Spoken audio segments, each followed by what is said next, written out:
My name is Amit Batabyal. I have two roles at RIT. I am the Arthur J. Gosnell Professor of Economics in the College of Liberal Arts, where I teach international trade and finance and intermediate microeconomics typically, and conduct research in a whole host of different areas. I am also the Interim Head of the Department of Sustainability here in the Golisano Institute for Sustainability, where I also teach, conduct research, and do a lot of administrative tasks that the department head is typically responsible for.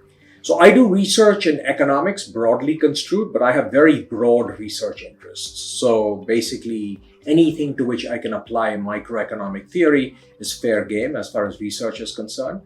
So I have done work on the management of alien invasive species, how international trade policy should be conducted when the goods that you're trading across national borders also happen to be polluting, the design of international environmental agreements, the management of natural resources, and lots of questions in a subfield of economics called regional economics.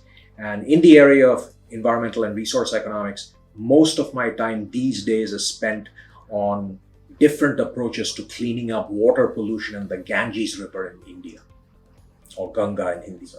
So many years ago, when I left India in 1983, so it's 40 years ago, what I knew is what I did not want to study. I did not want to do engineering, and I did not want to do medicine, which is the direction in which male students and presumably some female students are typically pushed. So I knew what I didn't want to do. I had little idea of what I wanted to do.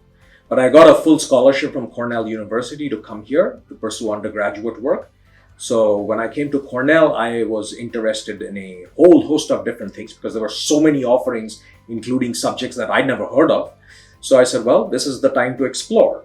And I gradually got more and more in the direction of economics. And my undergraduate major was called Applied Economics and Business Management, but I focused more on questions in development economics and natural resources and the environment because I found development economics to be very interested given my prior background. But natural resource and environmental economics very interesting because it allowed me to apply mathematical tools to study economic questions of interest, particularly dynamic optimization, because many natural resource questions involve use over time as opposed to at a point in time. So applying mathematics to these kinds of questions was very interesting to me.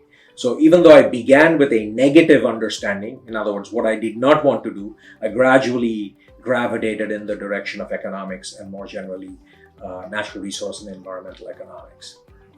And I've continued that pursuit for a long time through my master's, PhD, and even now I continue to work on resource and environmental problems because I really like to, even though it's interdisciplinary in nature in terms of bringing in considerations from operations research, industrial engineering, and a little bit also what ecology or ecologists think in terms of how to approach ecological economic systems, sometimes also called fisheries, forests, rangelands. Those are all ecological economic systems.